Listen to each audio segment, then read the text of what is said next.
Hello दोस्तों, आज हम बात करते हैं डीप वर्क बुक समरी के बारे में। दोस्तों, यह बुक हमको इसलिए पढ़ना चाहिए क्योंकि आज हम इंटरनेट और सोशल मीडिया से घिरे हुए हैं। हम हर 15 मिनट में अपने फेसबुक को लॉगिन करके नोटिफिकेशन चेक करते हैं और अपना फ़ोन चेक करते हैं। यह सारे काम हमारा ध्यान समय समय पर भटकाते रहते हैं, जिससे हम उस काम को पूरा ध्यान नहीं दे पाते जो हमारे लिए ज़रूरी है। यह बुक हमें बताती है कि किस तरह से इस समस्या से निकल सकते हैं। यह बुक हमें डीप वर्क में जाने के तरीके बताती है। डीप वर्क का मतलब अपने दिमाग को पूरी तरह से काम पर लगाना और सारी ध्यान भटकाने वाली चीज़ों से नाता तोड़ लेना है। यह बुक हमें किस तरह से कम समय में ज़्यादा काम करने के तरीके बताती है। दोस्तों, एक साथ बहुत सारे काम करना सुनने में अच्छा लग सकता है, लेकिन असल में यह एक झूठ है। बहुत से लोग अपना काम करते रहेंगे और साथ में फेसबुक भी यूज़ करते रहेंगे। उन्हें लगता है कि इस तरह से वे दो काम एक साथ कर रहे हैं और अपना बहुत समय बचा रहे हैं। लेकिन यूनिवर्सिटी ऑफ मिनेसोटा की प्रोफेसर सोफी लेराय की स्टडी में कुछ और ही सामने आया। उन्होंने दो ग्रुप बनाए। पहले ग्रुप से उन्होंने कहा कि वे कुछ पहेलियाँ सुलझाएं और बीच बीच में जाकर कुछ रिज्यूम देखें और उसके हिसाब से लोगों को नौकरी देने या ना देने का फैसला करें। दूसरे शब्दों में कहें तो उन्होंने पहले ग्रुप को दो काम एक साथ दे दिया, जबकि दूसरे ग्रुप से कहा गया कि वे सिर्फ पहेलियाँ सुलझाएंगे। इसमें सोफी ने देखा कि पहले ग्रुप के लोग जब एक काम को छोड़कर दूसरे काम पर जा रहे थे तो उनका दिमाग फिर भी पहले काम पर लगा रहता था, जिससे वे दूसरे काम पर ध्यान नहीं दे पा रहे थे। आसान शब्दों में, एक साथ बहुत से काम करने से काम की क्वालिटी कम हो जाती है। आपका दिमाग एक साथ दो काम पर फोकस नहीं कर पाता और अगर आप यह ज़बरदस्ती करने की कोशिश करेंगे तो आपका दिमाग उलझ जाएगा। इसके बाद बहुत से लोग काम करते वक्त अपने कंप्यूटर में सोशल मीडिया के टैब खुले रखते हैं। जब भी कोई नोटिफिकेशन आता है तो वे जाकर उसे देखते हैं। यह भी आपके काम की क्वालिटी पर असर डालता है। दोस्तों, 2012 की स्टडी में मैकिन्से कंसल्टिंग फर्म ने देखा कि एक औसत कर्मचारी अपने काम का 60% हिस्सा ऑनलाइन बात करने में देता है। वो सिर्फ 30% हिस्से में ईमेल का जवाब देता है। यानी कि लोग काम बहुत कम कर रहे हैं, लेकिन फिर भी उन्हें लगता है कि वे बहुत काम कर रहे हैं। यह छोटे छोटे काम एक साथ जुड़ जाते हैं तो अंत में जाकर बहुत ज़्यादा लगने लगते हैं, लेकिन इन्हें करने से कुछ भी हासिल नहीं होता। इसलिए हमेशा एक बार में सिर्फ एक काम करने की कोशिश कीजिए। दोस्तों, अपने काम में पूरा ध्यान लगाने के लिए आप बहुत से तरीके अपना सकते हैं। सबसे पहले तरीके का नाम है साधु का तरीका, जिसमें आप खुद को हर ध्यान भटकाने वाली चीज़ से एक साधु की तरह अलग कर सकते हैं और सिर्फ अपने काम पर ध्यान दे सकते हैं। दूसरा तरीका है बाय मॉडल तरीका, जिसमें आप अपने ज़रूरी काम के लिए खुद को एक समय देते हैं और उस बीच सिर्फ उसी काम को करते हैं। बाकी का समय आप दूसरे कामों को दे देते हैं। तीसरा तरीका है एक लय में काम करना। इसमें आप 90 मिनट के लिए पूरी तरह से अपने काम पर ध्यान लगाते हैं और फिर थोड़ा ब्रेक लेते हैं। साथ ही आप एक कैलेंडर की मदद से यह देखते हैं कि आपने कितना काम किया।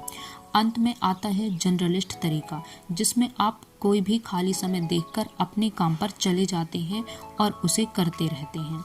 लेकिन इन सारे कामों में एक बात मिलती है, आप इस तरह से काम करने की आदत बनाते हैं।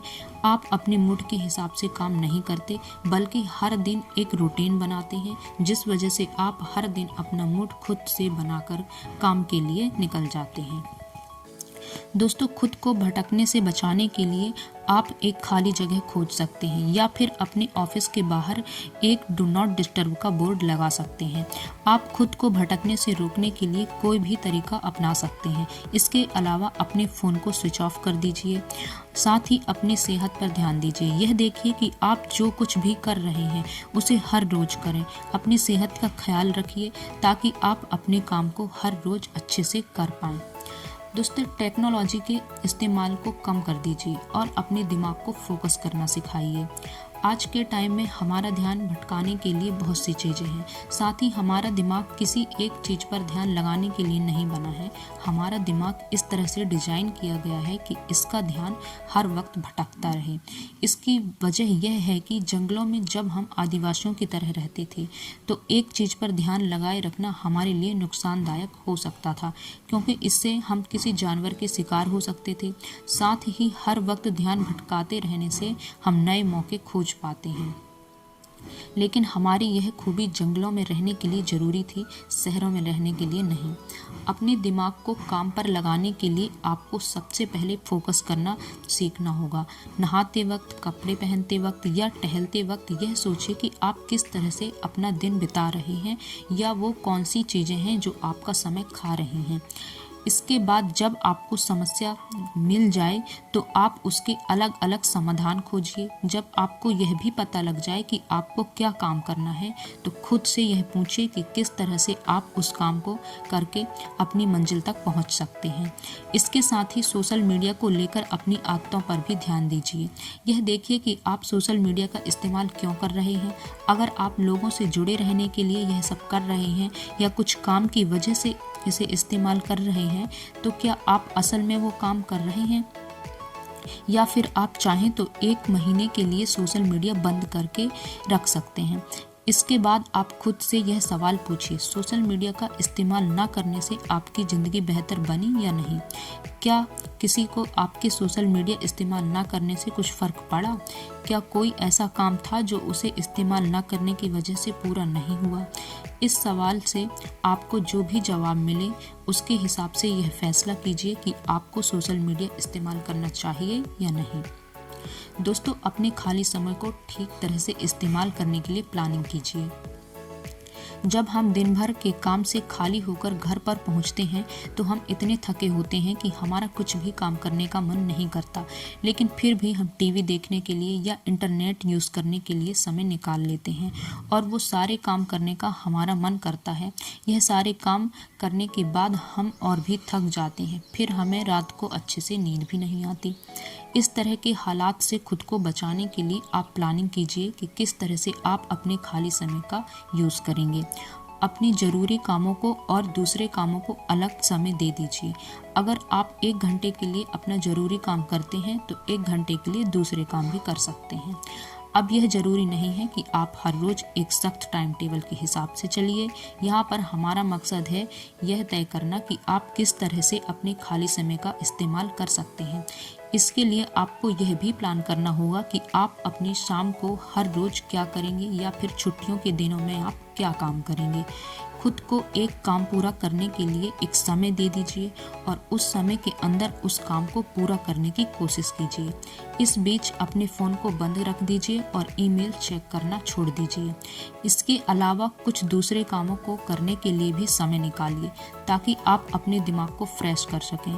किताबें पढ़ने के लिए या अपने दोस्तों के साथ समय बिताने के लिए भी कुछ समय निकालिए।